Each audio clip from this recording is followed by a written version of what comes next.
Our conversation is with Mr. Yuri Alexandrovich Bezmenov. Mr. Bezmenov was born in 1939 in a suburb of Moscow. He was the son of a high-ranking Soviet Army officer. He was educated in the elite schools inside the Soviet Union and became an expert in Indian culture and Indian languages. He had an outstanding career with Novosti, which was the, and still is, I should say, the press arm or the press agency of the Soviet Union. It turns out that this is also a front for the KGB. He escaped to the West in 1970 after becoming totally disgusted with the Soviet system, and he did this at great risk to his life. He certainly is one of the world's outstanding experts on the subject of Soviet propaganda and disinformation and active measures. When the Soviets use the phrase ideological subversion, what do they mean by it? Ideological subversion is the process which is legitimate, overt, and open. You can see it with your own eyes. All you have to do, all American mass media has to do, is to unplug their bananas from their ears, open up their eyes, and they can see it. There is no mystery. There is nothing to do with espionage. I know that espionage, intelligence gathering, looks more romantic. It sells more deodorants through the advertising, probably. That's why your Hollywood producers are so crazy about James Bond type of thrillers. But in reality, the main emphasis of the KGB is not in the area of intelligence at all. According to my opinion and opinion of many defectors of my caliber, only about 15% of time, money, and manpower is spent on espionage as such. The other 85% is a slow process which we call either ideological subversion or active measures, активные мероприятия in the language of the KGB, or psychological warfare. What it basically means is to change the perception of reality of every American to such an extent that despite of the abundance of information, no one is able to come to sensible conclusions in the interests of defending themselves, their families, their community, and their country. It's a great brainwashing process which goes very slow, and it's divided in four basic stages.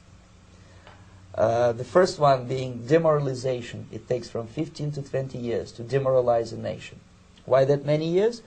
Because this is the minimum number of years which requires to educate one generation of students in the country of your enemy, exposed to the ideology of the enemy. In other words, Marxism-Leninism ideology is being pumped into the soft heads of at least 3 generations of American students without being challenged or counterbalanced by the basic values of Americanism, American patriotism. The demoralization process in the United States is basically completed already.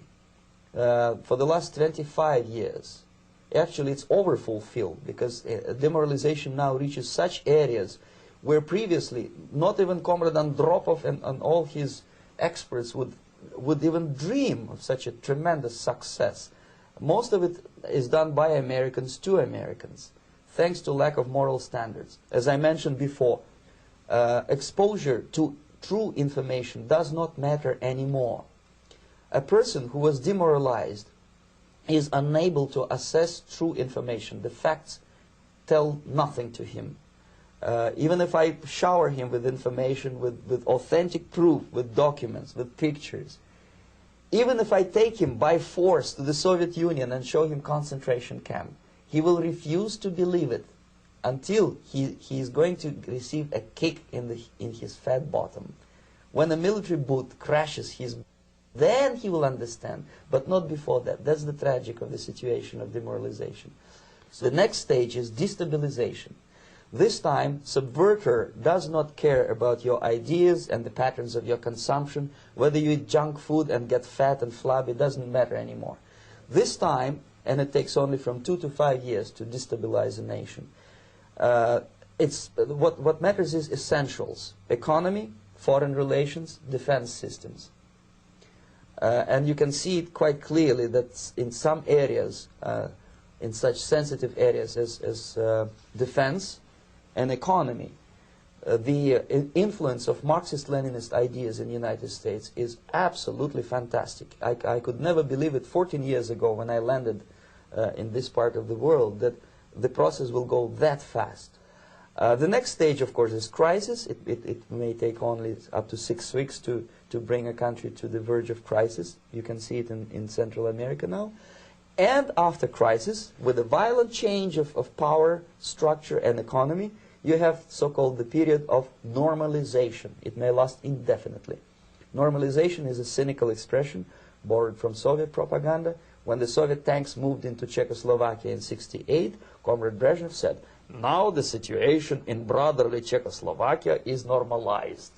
This is what will happen in the United States if you allow all these schmucks to bring the country to crisis, to promise people all kind of goodies and the paradise on earth, to destabilize your economy, to eliminate the principle of free market competition, and to put a big brother government in Washington, D.C., with benevolent dictators like Walter Mondale, who will promise lots of things, never mind whether the promises are fulfillable or not. Your leftists in the United States, all these professors and all these beautiful civil rights defenders, they are instrumental in the process of the subversion only to destabilize the nation. When their job is completed, they are not needed anymore. They know too much.